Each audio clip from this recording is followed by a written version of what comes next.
Ho! Everyone that thirsteth, come ye to the waters, and he that hath no money, come ye, buy and eat, yea, come, buy wine and milk without money and without price. Wherefore do you spend money for that which is not bread, and your labor for that which satisfieth not? Hearken diligently unto me, and eat ye that which is good. Let your soul delight itself in fatness. Incline your ear and... Hello, good morning. Welcome to Line by Line Bible Studies. Continuing today in the Gospel of Mark. We're going to pick it up at verse 31, but we're also going to, excuse me, I get that. We're also going to start reading, not quite at verse 31. Let's get a little more context, but not much really. Yeah, we'll start after the beheading. We're going to start reading in verse 31, I guess. And I don't think we're really going to read, even as much as I want to go into chapter 7, we're going to probably not get there today. So let's see. We're just going to read from verse 31 to the end of the chapter. It's quite a long chapter. And we've already done the John, remembering what we studied last time, I mean, truly, to keep everything truly in context, when you read something, it would be to truly keep everything in context of the whole Bible. I mean, because ultimately, that's the context in which every individual scripture has to be judged. And a lot of times that's not so hard because the meaning is clear and it clearly fits. Sometimes you get scriptures that are difficult, and that's when that comes into play. All right. And doctrines that are difficult is where that also comes into play. You have to contend with the entire message of the scripture, not just with one verse. And that's where a lot of people get off track. Okay, verse 31. And he said unto them, Come ye yourselves apart into a desert place, and rest a while. For there were many coming and going, and they had no leisure so much as to eat. And they departed into a desert place by ship privately. And the people saw them departing. And many knew him, and ran afoot thither out of all cities, and outwent them, and came together unto him. And Jesus, when he came out, saw much people, and was moved with compassion toward them, because they were as sheep not having a shepherd, and began to teach them many things. And when the day was now far spent, his disciples came unto him and said, This is a desert place, and now the time is far past. Send them away, that they may go into the country round about, and into the villages, and buy themselves bread, for they have nothing to eat. He answered and said unto them, Give ye them to eat. And they say unto him, Shall we go and buy 200 pennyworth of bread, and give them to eat?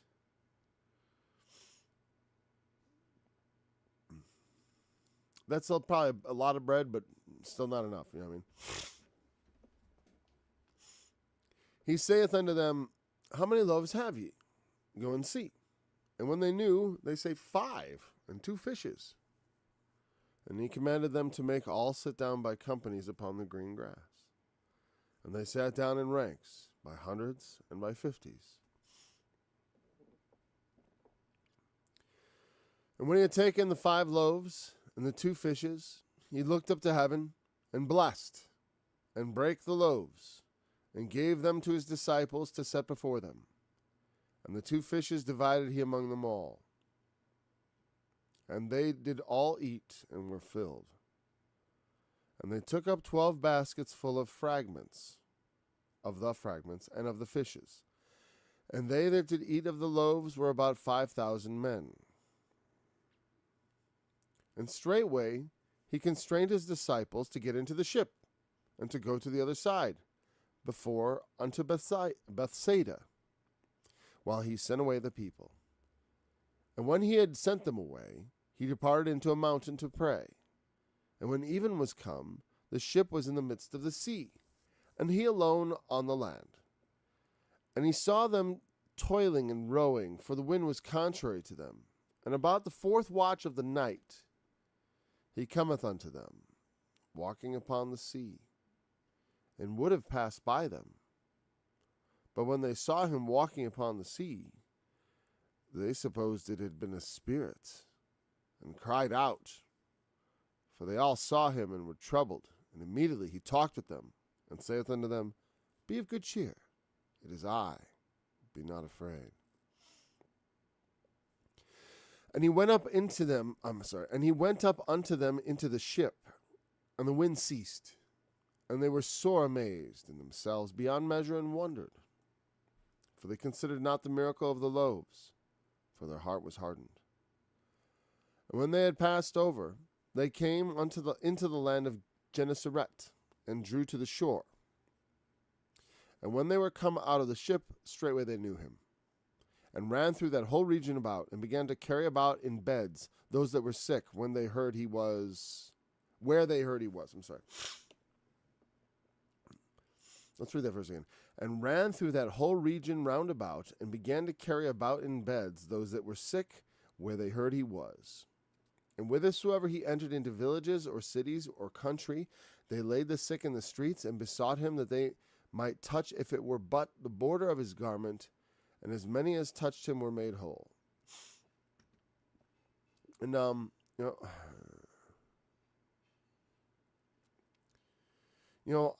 very tempted to read. Hold on 1 second. I'm gonna mute this for a second. One moment.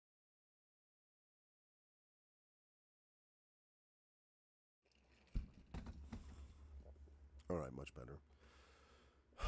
So, because he goes into this argument with the Pharisees, and he relates it back. I believe he does it in Mark. I know in the other ones he does. Well, it would have been earlier, maybe right away.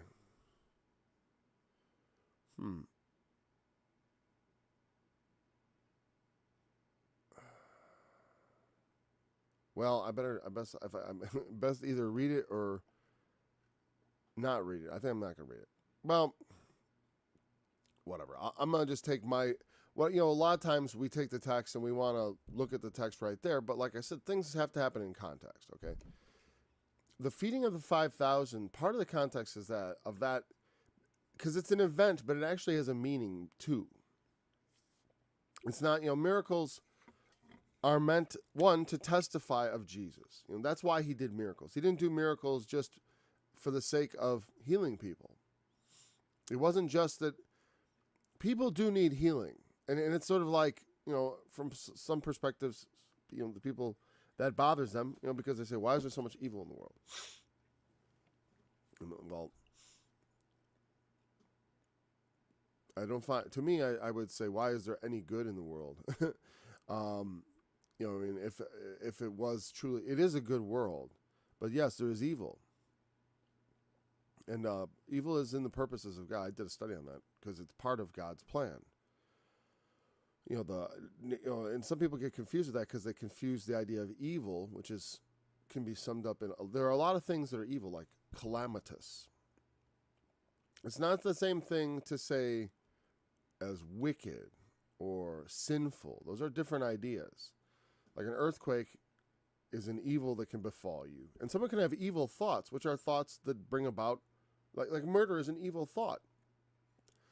But so is like imagining something bad happening. It's a thought of an evil that might come. Well, even if you're not thinking of doing it yourself. If you think of doing it yourself, that's wicked. You're wickedly thinking about doing evil. But evil is not itself really any sort of thing. It is a taking away of goodness. Because if God didn't create the world at all, could it be said that the fact that he didn't create the world, the fact that none of us existed, was that evil? Because if someone came in the house and hit me over the head with a hammer suddenly, while I was on the live stream, it would say, "Oh, look at the horrible evil that has befallen Paul." But it's like I said, that thing that happens to you is evil. But why is that different than, well, Paul was never born or the world never existed? I'm just taking a part of the world. It's actually, you could argue it's a lesser evil because I'm just one person. We're talking about the annihilation of all reality. I mean, that's a big deal. If the sun exploded, it would be destroyed. It would be disaster. Evil would come upon all humanity. The presence of goodness, of blessings, of positive things that you enjoy immediately creates the potential for evil. Because whatever you have, you could, when you didn't have it, was it evil? But no, but when you lose it, it becomes evil. That's why I say it's not really a thing. It's like it's something that only comes when you lose something you had. Because if you never have it, you can't call that any kind of evil. Oh, it's evil. I mean, only you can, but it's kind of ridiculous. It's like, oh, before I existed, it was so evil. It sounds wrong. So, anyway, so he goes to a desert place to rest. There's no room, no too much to eat. So that he gets in a ship privately to leave, right? But the people saw them leaving, and they knew it was him, and they chased him down. They ran on foot and outwent them. They took a ship to cross the body of water, and they went on land even faster, and they arrived at their destination before he got there. And when he came out of the ship, he sees all the people waiting there, and he was moved with compassion toward them because they were sheep not having a shepherd. They're looking for something. They're following him around like sheep. People, I don't like when people use the term like sheeple. People are sheeple. I know people are like sheep at times. There's no reason to mock them. It's like, you think you can change human nature? I wish I could. I wish I could, because it's like, or I wish, I don't know.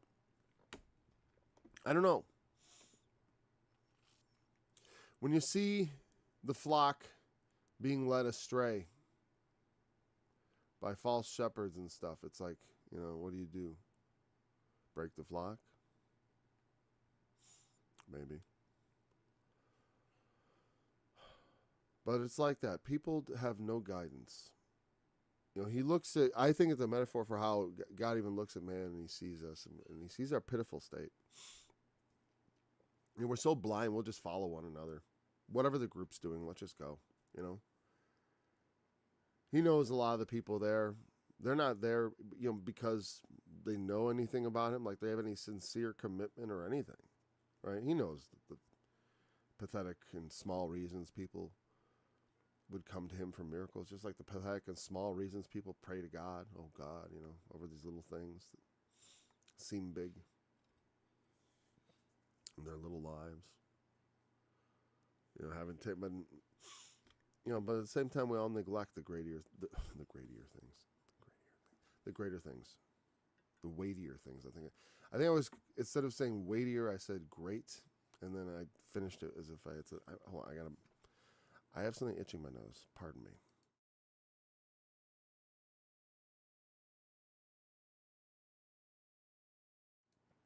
Thank you for being patient. Okay. But he's compassionate towards them in their sheepness. So, when people behave like sheep, we ought to be compassionate. It can be a little bit, I confess, during the pandemic, when people were just going about like sheep, I was enraged at them. In my heart, I kind of hated them for doing that, for pulling the whole world along with them. It's like into just the foolishness. The hog. It's interesting juxtaposition between shepherds and the sheep and those hogs stampeding their way down into the sea. That's what happens when you have a society and you let your flock be overcome with evil spirits instead of feeding them the appropriate thing. It's an interesting thing because he feeds the 5,000. And I use that scripture from Isaiah 55. That's what I was playing at the beginning. Ho to everyone that thirsteth, come ye to the waters. Buy wine and milk without money, without price. Why do you spend money for that which is not bread? And they talk about spending money to get the bread. Should we go buy 200 pennyworth? I'm pretty sure, a penny's worth of bread, I'm guessing would have been, like if that's a denarius, that would be a lot of bread. And they were saying 200 pennyworth. That's a significant amount of money. And probably maybe all that they have, I suppose. But it's still gonna, like, even if you've thought of that as like, okay, that bought me like 200 loaves of bread. Still not enough for 5,000 men, not counting women and children. In other places they mention that, because it says here specifically men. That doesn't mean it was all men there. That means that was just what they counted. Just count the men, you get an idea of the size of the crowd. Because women and children don't count. I'm just kidding. But they don't count them. They don't. They literally don't count. Like we don't count them, so they don't count. Not in this reckoning. So sorry. I just want to know how many serious people there. I'm sorry. I can't help it. All right. I'm sorry. But he began to teach them. His way of having compassion on people is to teach them. And did he? Just like it says with without a parable, he didn't always speak in parables. We know this. Why? I mean, because it says, but that's what I'm saying. That's the danger of taking the scriptures lightly. I mean, too literally. Because there could be a phase where he's just talking in parables, and there are phases where he's saying things quite plainly. I say, even when he speaks plainly, sometimes it can be like a parable, because sometimes people just don't understand what he means. And if you think about the way, like even if you look at something like the Sermon on the Mount, it's a little bit cryptic at times, though some of it's just straightforward. When he says about adultery and murder, it's not any way he's not being cryptic or evasive or anything. He's just laying it out. Whosoever looks on a woman to lust after her has committed adultery with her in his heart. That's a spiritual thing. It's not like a material thing, but it's a significant thing to say. And it's not a parable, and it's like, he's not saying like, oh, well, I don't really mean that, I just mean something else. No, he means it. Just right on the face of it, what he's saying. But, so, I mean, when it says he has compassion on them to teach them, I doubt he starts ripping out parables. Maybe he starts giving them real meat, so to speak, right? Real food. When we say meat and bread in the scriptures, oftentimes those words are given in a figurative sense, and they're put for all kinds of food. Like when it says, come ye to the waters, why do you spend money on that which is not bread? It's not that it has to be bread itself, but bread is put for all the kind of sustaining basic foods you need. Like grain, corn, whatever. Like the Bible uses different kinds of foods as representative from time to time. And here he has bread and fishes, so there's more than that. So they ask him about the bread and the fishes, and so they have sit down by companies and ranks, by hundreds and by 50s. Like I said, this almost reminds me like a church service, because everyone's kind of I imagine everyone's set out in nice, neat ranks of hundreds, 10 by 10 and 10 by 5 blocks of men. I don't know if they separated the women or if they were just all together in these blocks of 10, probably together, like if there's families and stuff. Or maybe it was common, like if there, I don't know. Because depends on when you have like when you have like a situation where he's walking through the streets of the city, there's obviously not going to be sex segregation. But in synagogues, there would have been sex segregation, which means the women would be separated from the men. I believe so. And so, in the church, there was not sex segregation. It's a hard thing to say without slowing down. And obviously, we still segregate the sexes in many things, as it should be. Obviously, you don't want to have co-ed locker rooms and stuff for boys and girls. Unless you're an insane person, which we have too many of apparently right now.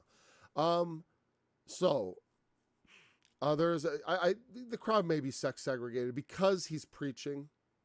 And it would be seen like as a synagogue, kind of the women kind of separate over there, the men over here. They often, because the thing is, when one of the reasons, I suppose the mentality might be that the women and the children are a distraction to really paying attention.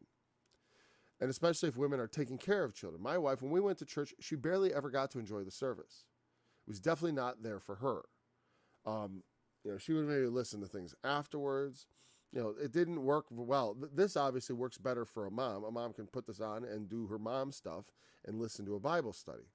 So that's more. But church services, as many ladies know, you don't actually, when you have a baby, you don't get to enjoy a church service. You get to enjoy a crying baby in the foyer, is often what you have. And so this thing would be, it wouldn't be surprised. I wouldn't be surprised at all if they were coming to listen to Jesus, they sent the women and the children off to the side. So they may have been a sex segregated moment. That's speculation on my part. But, well, they do count the men. And how would you count? If the men and the women and the children are all mingled together, the counting of the men would be difficult. Now, of course, it's probably just an estimate. But, of course, they're sitting down in 10s and 50s. I mean, it's really easy to count people if they'll sit down in blocks of 100 for you. That'll take no time at all. I mean, 50 blocks of 100, 5,000, 10 by 10, 50 of them, or whatever. There's 50s and 100s. What is the symbolic significance of that? Well, I think back in the Old Testament when he made captains of 50s and captains over 100 for Moses and the children of Israel. But other than that, I really don't have anything. 5 loaves. 5 is number of grace. It pops up a lot in grace applications. There's 5 of this, and the grace and mercy of God. Because faith, we are saved by grace through faith. And faith comes by hearing, and hearing by the word of God. You have to have ears to hear. See how that's all connected? Because how blessed are your ears. Flesh and blood has not revealed it to you. Ultimately, God is the one who opens us up to his truth. And when the gospel is preached, we receive it because he has given us the eyes to see it. And we are blessed. That's why there's no boasting. There's no boasting. It's not because I was smart enough to recognize the gospel was true. I mean, if it was that way, then that's how it would be. But the truth is we are all wandering around like blind men. That's the truth of our real condition. We're all blind to the truth. And the only way we can really believe it is if our eyes are opened supernaturally by God. And people don't think so because so many people have faith. But actually, there's just because the religion is in the world and people participate in it, doesn't necessarily, that doesn't necessarily mark off the level of commitment we're talking about. Like I said, there's a lot of nominal Christianity.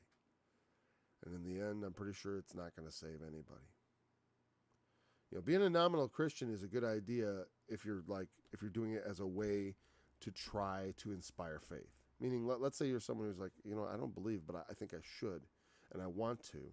And so you go through the motions, and you're trying to, if you're trying to foster faith, I think going through the motions is a great thing.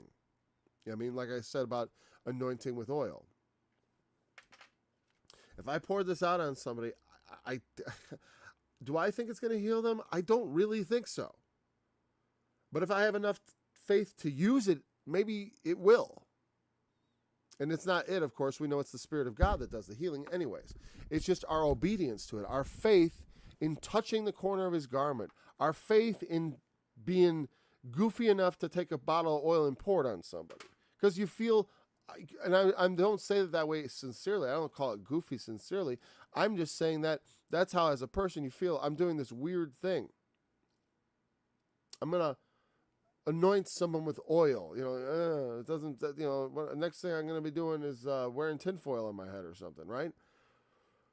So it may, now, of course, a lot of people aren't going to feel that way, but I'm speaking to those who do. It's like you can feel, I remember, because when I received the Holy Spirit, that was my thought. I'm going to stand here all day like an idiot because I'm one of those skeptical people who, on some level, it's like, it gives me great pause.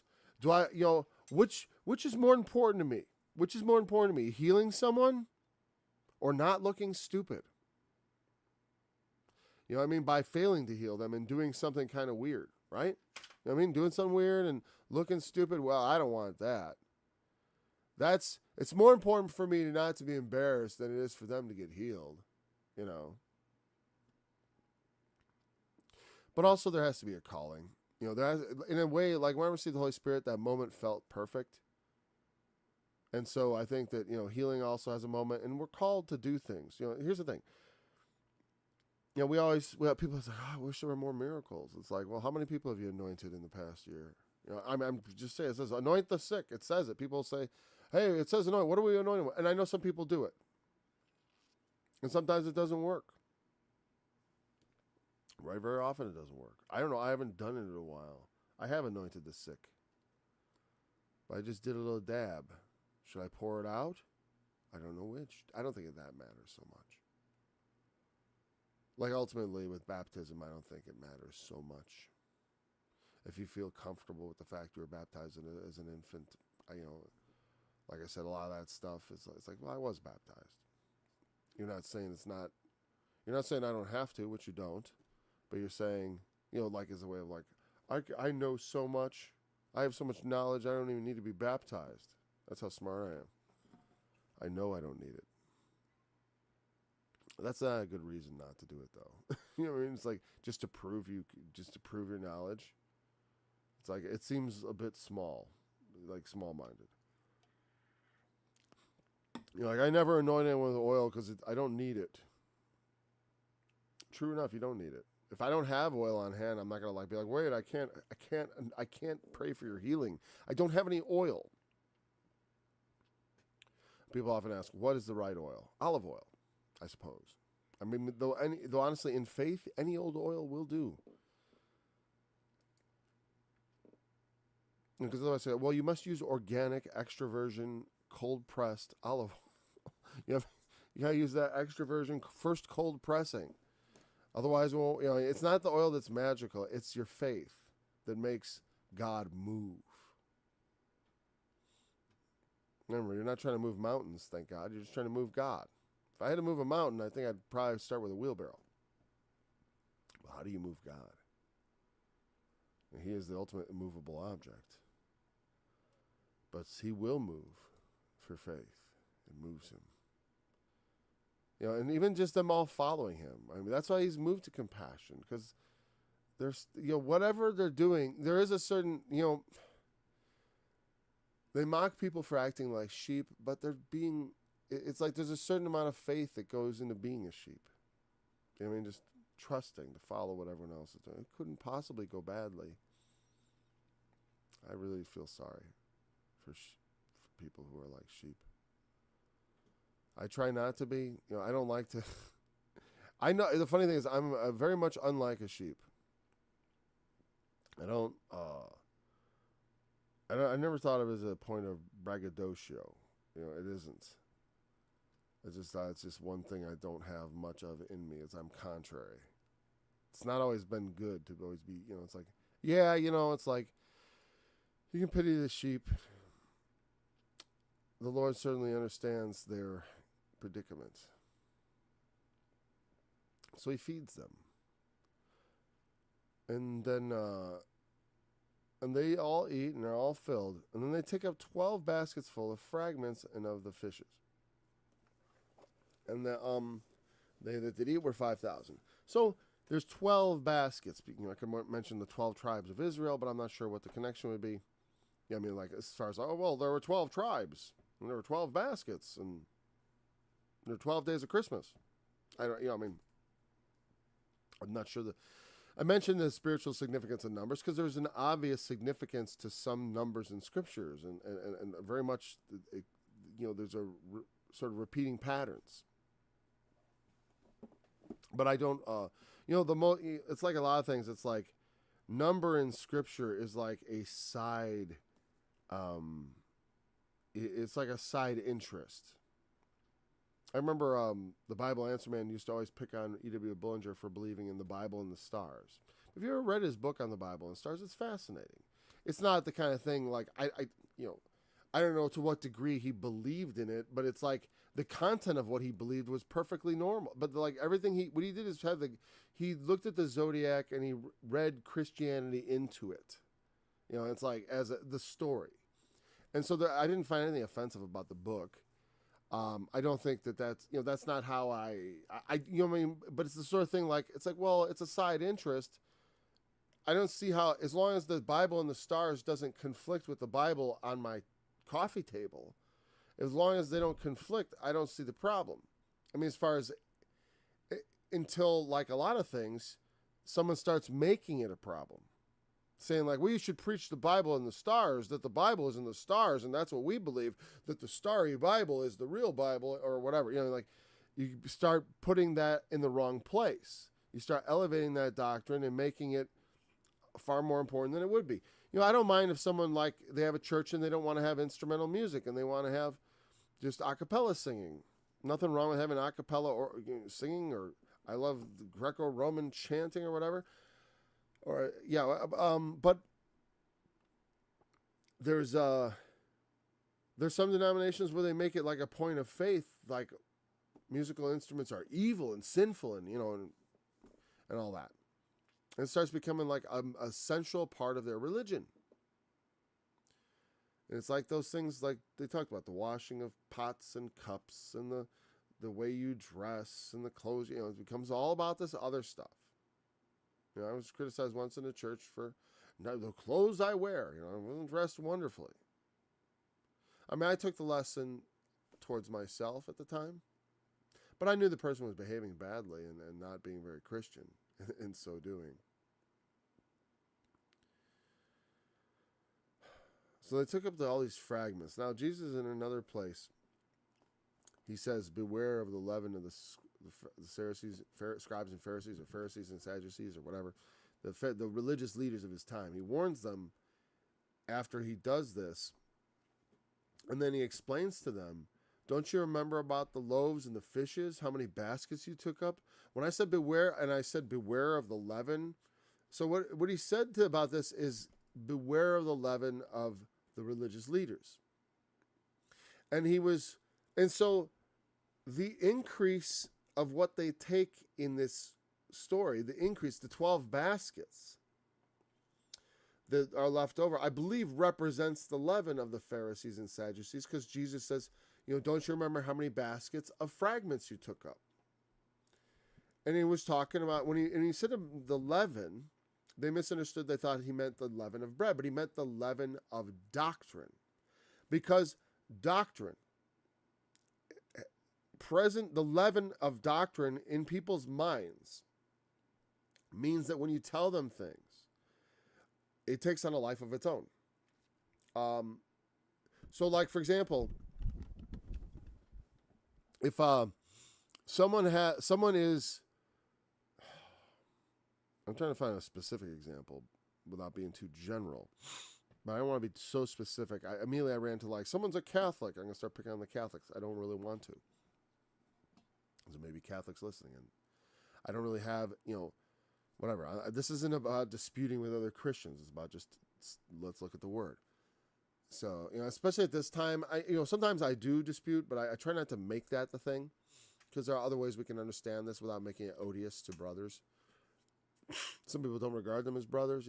I regard, if you want to be a Christian, I'm going to treat you like a brother till you show me otherwise. That's how I look at it. You get sort of initial package of respect and tolerance and all that stuff until otherwise proven. So, an example. Well, I'm just going to be general then. So if I already have an idea in my mind about, it explains why when I was young, I had trouble understanding the Bible. Because I remember I read in Revelation 20 about the great white throne judgment and the sequence of events there. The first resurrection, right? On such the second death hath no power. I read Revelation 20. And it just did not make much sense with what I already believed. I already had this belief about when you die, you either go to heaven or you go to hell. There's this instantaneous judgment that you just go. And then I guess, then I was like, well, there's later on it happens again or something? And there's another judgment, second judgment? But I thought we passed from judgment to life. Why would there be a second? Well, that's not for us anyways, right? Because why would there be this? Why would they be brought back from hell to be judged again? That doesn't make sense to me. Or it was difficult to understand. It was a stumbling block.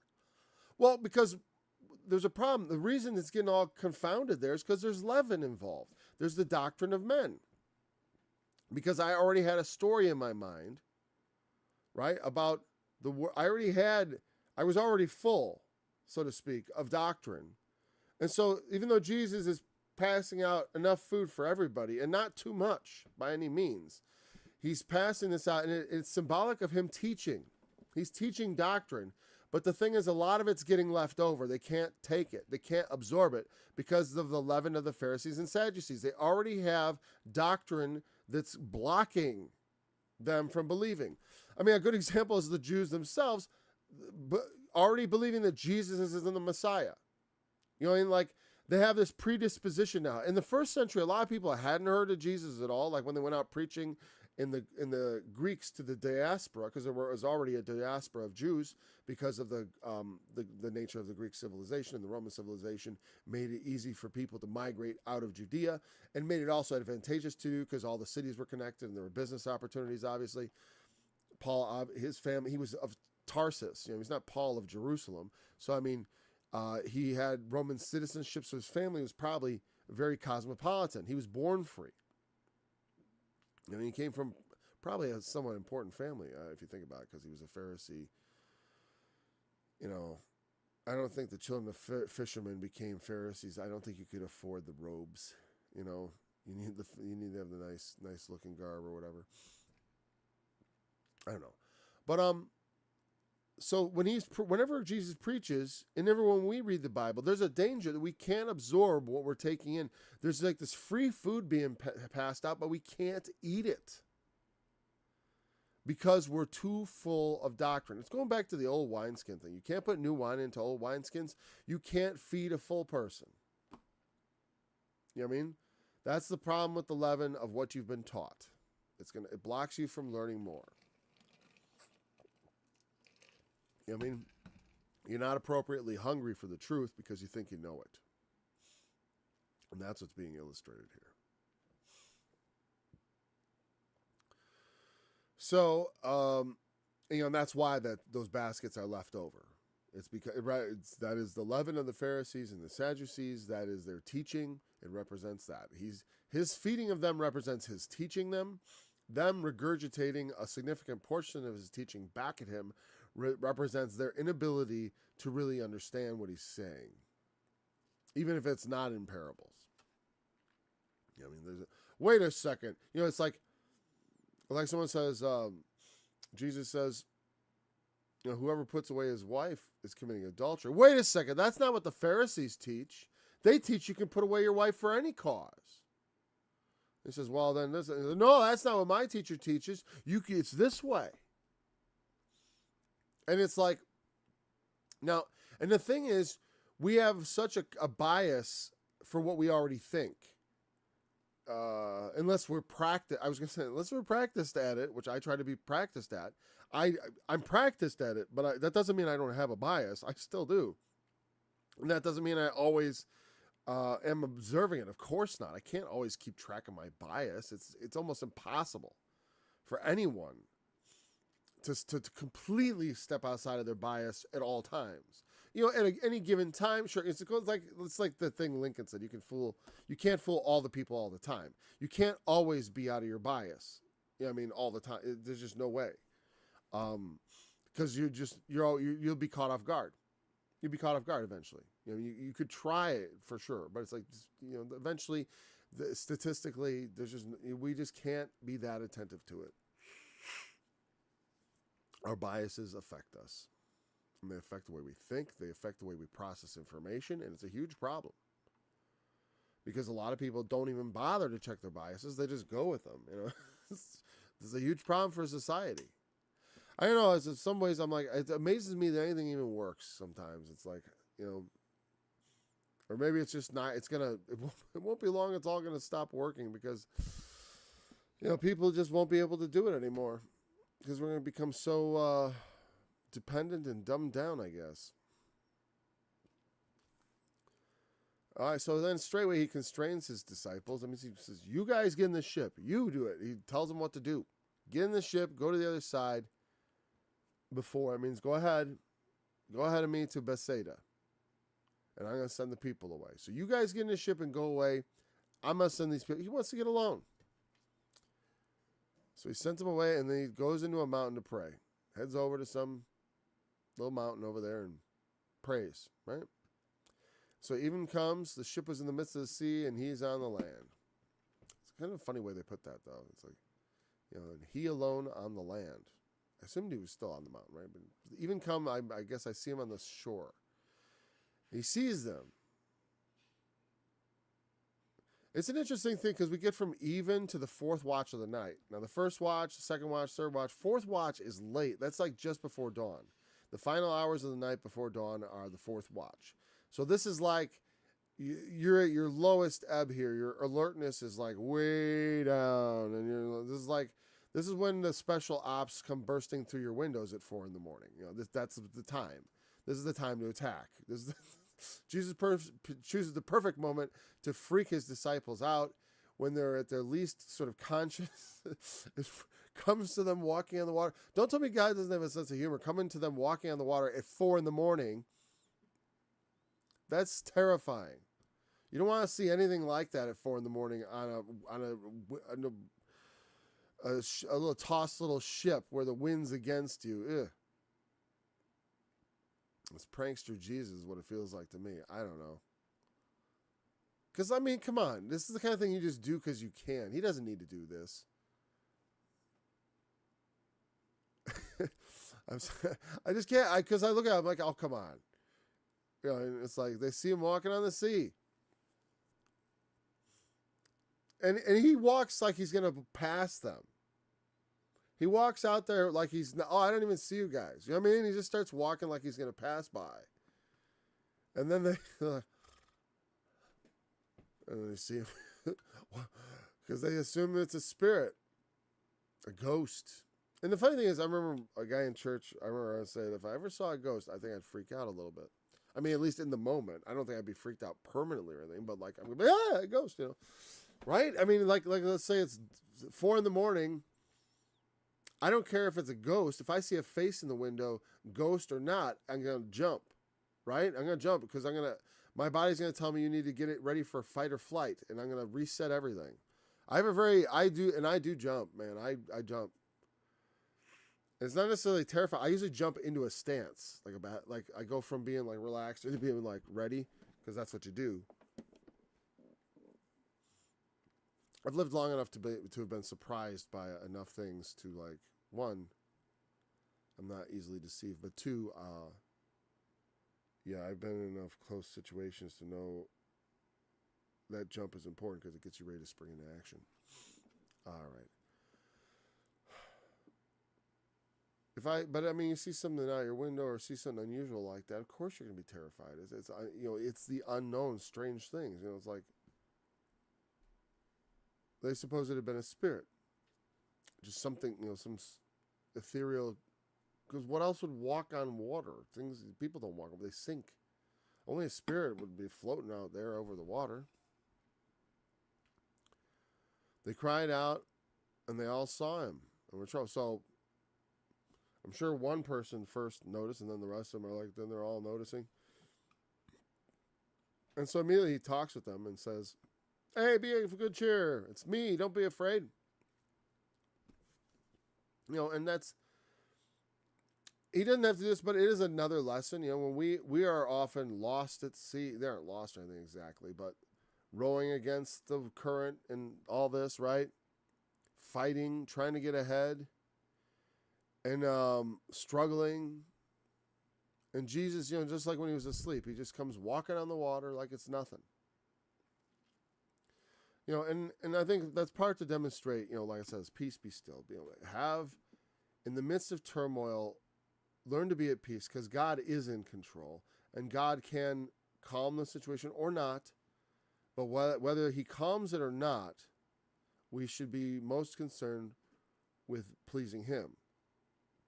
That's why the 3 Hebrew children, Shadrach, Meshach, and Abednego, were tossed into the fiery furnace because they said, well,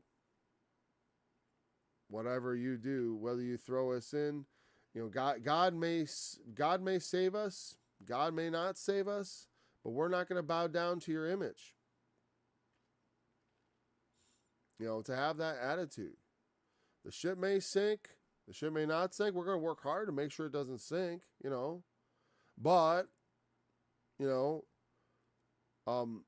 we're going to have the confidence to do what we're doing and not be afraid. I mean, obviously, you're going to feel fear if you're on a literal sinking ship. But that fear can be tempered with faith. And faith will lessen fear. Faith drives away fear. I mean, that's because and then fear, the worst part is that torment of fear. Because fear has torment, as the scriptures say. There's torment when you're afraid. Especially if it's something, especially if it's something that's like ongoing. I remember when I used to have financial difficulties, which I still do, but when I used to have a problem with it, when I used to be, every month I was wondering where I was going to get the money to pay the bills. And being constantly afraid, being afraid of losing your house, constantly having that hang over your head. Sometimes that's good, though, because it taught me to deal with fears and not to be afraid of them. Again, the things that you're afraid of may be real, and you should be aware of them. You shouldn't be ignoring threats. And we want to pay attention to things that could damage us or our families or the church or whatever, or the work of God. You want to pay good attention to them, but we don't want to be paralyzed by fear. To allow that fear, let it be attention we pay and not fear that causes us to be, unable to really act as we should in response to the thing that makes us afraid. So he goes up into the ship, and the wind ceased. So it was still blowing against them, and I guess they weren't sleeping so much as they were up all night on the ship. That would suck, Thanks, Jesus, for. It's like, I want you to row to the other side. Yes, now. Good luck. They're rowing against the wind. We got to make it to Bethsaida because Jesus, if they don't row, they'll be, I guess, drifting back to where they came. So I suppose they left they left not quite in the evening. They left sometime during the day, and Jesus goes off to pray in the mountain, and then evening comes, and he comes down out of the mountain, and they're still on the water out there trying to get to the other side. I don't know if he sees him from the shore. Maybe he does supernaturally, In the sense of I wonder about that. So they considered not the miracle of the loaves, for their heart was hardened. Again, it's interesting there because it almost implies like there's some different lesson. But the different, if there is a different lesson, it would just be like the fact of understanding that Christ, his provision and his direction, when we are doing what he tells us to do, the normal boundaries of human, possibilities are not real boundaries. You can be stuck in the wilderness and feed 5,000 people without any, supply lines or anything like that, because you have the Son of God with you. That's what they're not considering. It's like that the presence of Christ, or even when he's not there, like he doesn't have to actually, like when they went and they cast out devils in his name, it was with the power of his name. And as long as they're doing his mission, they did not have any threat that could harm them. And so their heart was hardened, it says. It's interesting. Because they believe. But like it says, I believe, help my unbelief. The apostles don't say that, but there was another guy. But it's a similar kind of thing. It's like they do say to him at times, Lord, increase our faith. Because they knew they needed more faith. Peter believed Jesus was the Messiah. They believed that he was the Son of God. He said so. But he didn't have enough faith at that time to follow him to his death. Instead, his faith was insufficient because this is a deficit of faith, because he became afraid and denied the Lord.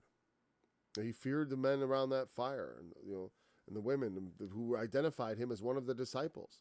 He feared them more than he feared God, more than he loved Jesus, at least enough that he would, he went out and I'm not saying, again, like I say, there's a temptation sometimes to say to someone who's like, they got a problem. They say someone's got a problem with some sin, whether it be something addictive, like, whatever. some addiction, right? And it's easy to say, like, well, they're not making enough progress. So we're going to say they're not trying. I mean, they're not doing enough.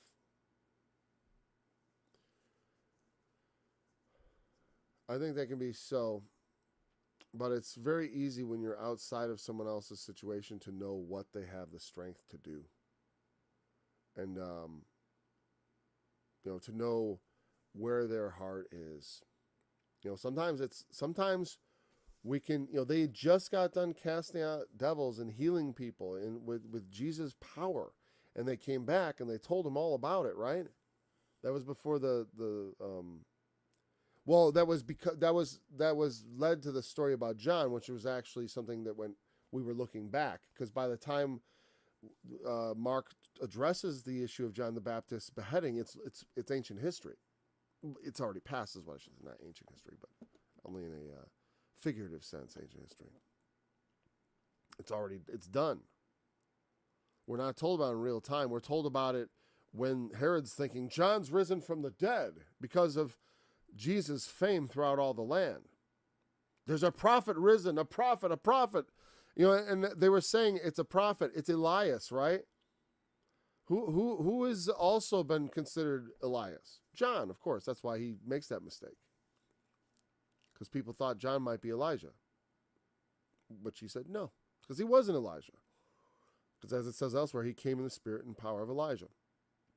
Same thing in the end times. Elijah himself will not come back, but his spirit will return. Or prophets will rise in the same spirit as Elijah, as John. The prophets to turn the hearts of the fathers to the sons, and the sons to the fathers, and the disobedient to the wisdom of the just.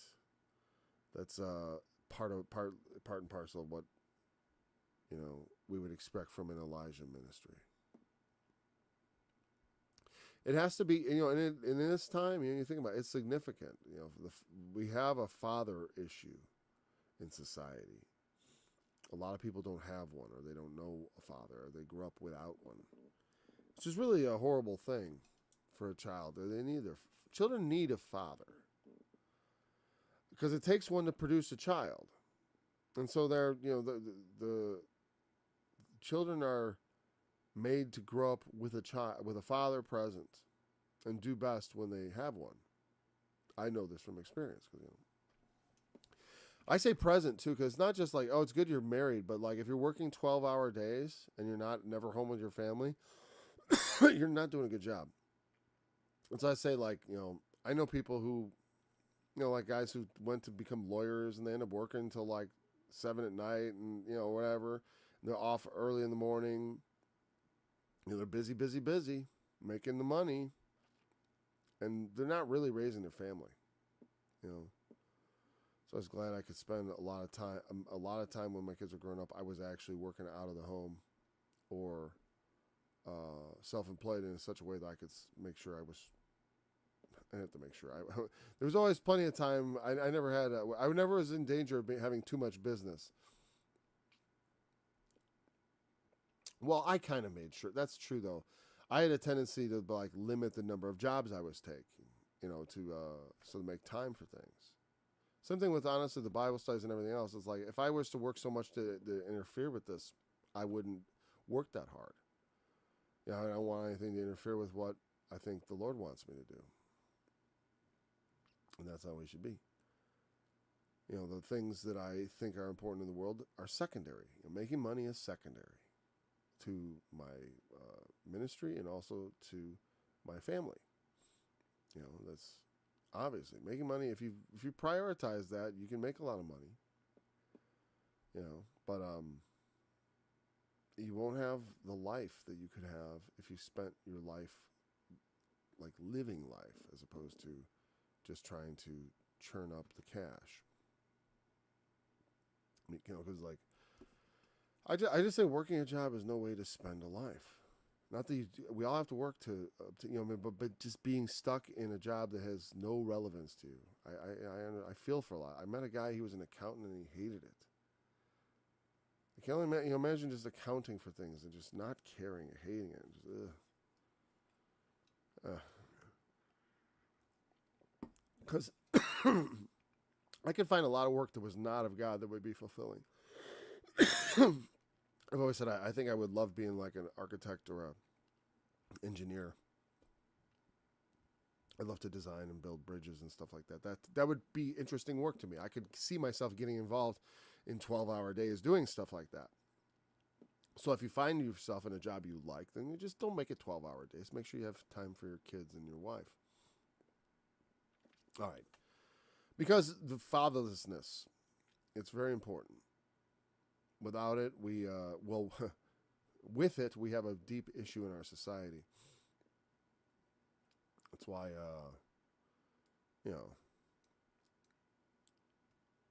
promiscuity and that kind of stuff. Though today it's like promiscuity isn't the problem. People aren't getting together at all or having children at all. No, people are having children. You know what's funny? People aren't having less children. Did you know that? If people, what it is some people are just having 0 children. Meaning, if you have one child today, there's not like an epidemic of only children. If people have one, they usually have 2 or 3. But there's an epidemic of childlessness in our world, and it's probably because they've poisoned the marriage landscape so badly that men and women can't get together anymore. Or it's becoming increasingly difficult. I mean, get together in the married sense, not just like get together or whatever. I know.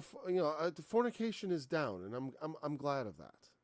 I hear young people aren't having as much sex. I'm like, good. Then maybe they'll wait till they're old enough to understand what's going on, instead of what happened here? My mouse got quit on me. It did. That's interesting. How am I going to start my Bible study without my mouse? All right. Well, we're at the end here, and I'm going to be able to finish it here somehow. Let's see. Maybe it'll work now. Oh, we got it back. Okay. That was weird. See that cursor was just not moving. All right. So when he came out of the ship, straightway they knew him. For a moment there, when I was reading it, I thought they meant that they didn't know him in the ship. But he said, "Hello, it's me," and all that. So it seems kind of weird. But no, it means he got out of the ship at Bethsaida or close to it, and immediately everyone knows who he is.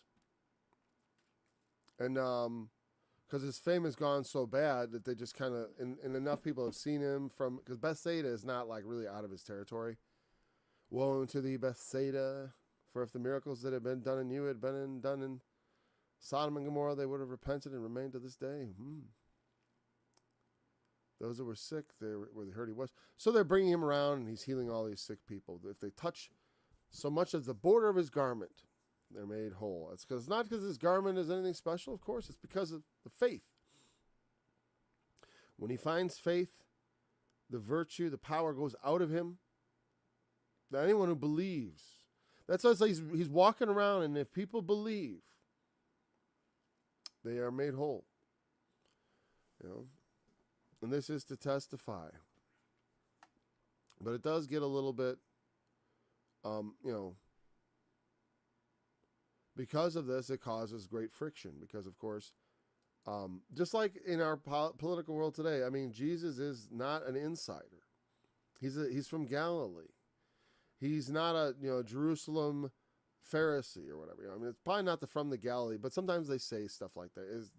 No prophet arises out of Galilee. Well, but anyways, we'll get into the next chapter. I got to get going. I no need to draw this out. Thanks for joining me. Look forward to be back again tomorrow. Until then, remember that testimony of Jesus. That's the spirit of prophecy. Ho!